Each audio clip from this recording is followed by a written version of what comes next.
कुंडलिनी जागरण एक यौगिक प्रक्रिया है जिसमें शरीर के मूल में स्थित कुंडलिनी शक्ति का जागरण होता है। इसे जीवन ऊर्जा या शक्ति कहा जाता है जो सांप के समान कुंडली मारे सोई रहती है। जागरण से आत्मज्ञान और उच्च चेतना प्राप्त होती है। योग, प्राणायाम, ध्यान, मंत्र जाप और गुरु दीक्षा के माध्यम से कुंडलिनी को जागृत किया जाता है। कपाल भाती, भस्त्रिका, अनुलोम विलोम जैसे प्राणायाम सहायक होते हैं। ओम का उच्चारण और ध्यान से ऊर्जा सक्रिय होती है।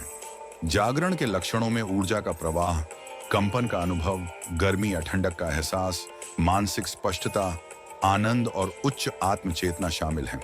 जागरण के लिए गुरु का मार्गदर्शन अनिवार्य है। बिना तैयारी के जागरण से मानसिक और शारीरिक समस्याएं हो सकती हैं। कुंडलिनी जागरण का उद्देश्य आत्मिक उत्थान और उच्च चेतना का अनुभव है। जीवन में आनंद, शांति और संतुलन का मार्ग है। नियमित साधना और सही मार्गदर्शन से जागरण संभव है। कुंडलिनी जागरण से व्यक्ति की आध्यात्मिक यात्रा आरंभ होती है। यह चेतना का विस्तार है जिसमें व्यक्ति अपनी आत्मा और ब्रह्मांड के साथ गहरे संबंध का अनुभव करता है। जागरण के दौरान कभी-कभी शारीरिक कंपन, गर्मी का अनुभव, अनजानी आवाजें सुनाई देना या रोशनी दिखना सामान्य होता है।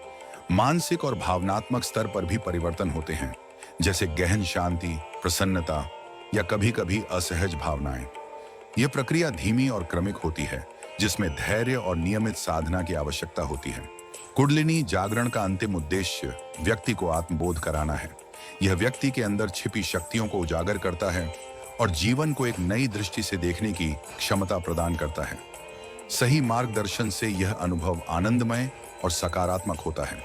गलत तरीके या अधूरी जानकारी से इसे जागृत करने का प्रयास जोखिमपूर्ण हो सकता है। इसीलिए कुंडलिनी साधना में अनुशासन, ध्यान और गुरु का मार्गदर्शन अनिवार्य है।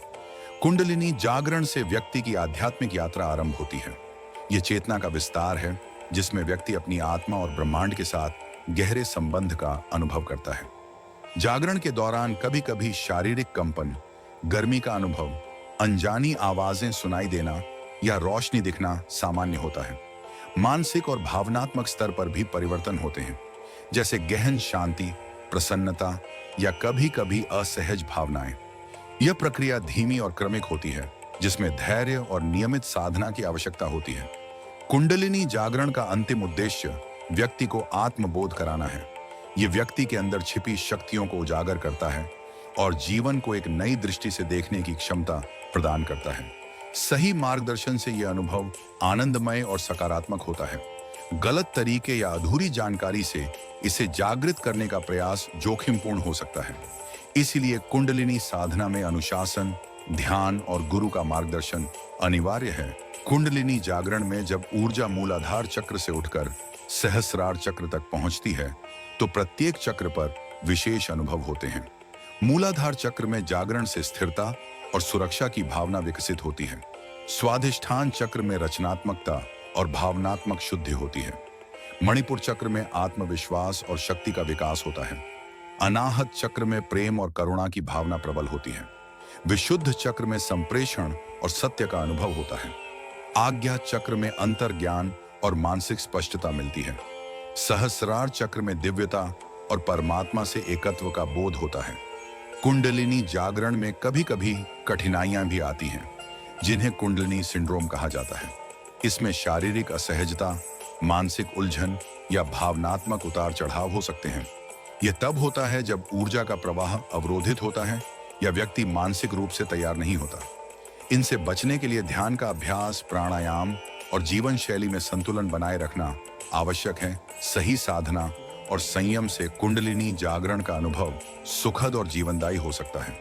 इसका उद्देश्य केवल आध्यात्मिक जागरण नहीं, बल्कि जीवन में संतुलन, आनंद और आंतरिक शांति लाना है। जागरण के बाद व्यक्ति का दृष्टिकोण, सोच और जीवन के प्रति दृष्टि पूरी तरह से बदल जाती है। जीवन में सहजता, करुणा और आत्मिक बल का विकास होता है। जागरण के बाद साधक में आंतरिक ज्ञान और दिव्य अनुभूति का प्रवाह शुरू हो जाता है, जो उसे आत्म साक्षात्कार की ओर ले जाता है। कुंडलिनी जागरण में जब ऊर्जा मूलाधार चक्र से उठकर सहस्रार चक्र तक पहुंचती है, तो प्रत्येक चक्र पर विशेष अनुभव होते हैं। मूलाधार चक्र में जागरण से स्थिरता, और सुरक्षा की भावना विकसित होती है। स्वादिष्ठान चक्र में रचनात्मकता और भावनात्मक शुद्धि होती है। मणिपुर चक्र में आत्मविश्वास और शक्ति का विकास होता है। अनाहत चक्र में प्रेम और करुणा की भावना प्रबल होती है। विशुद्ध चक्र में संप्रेषण और सत्य का अनुभव होता है।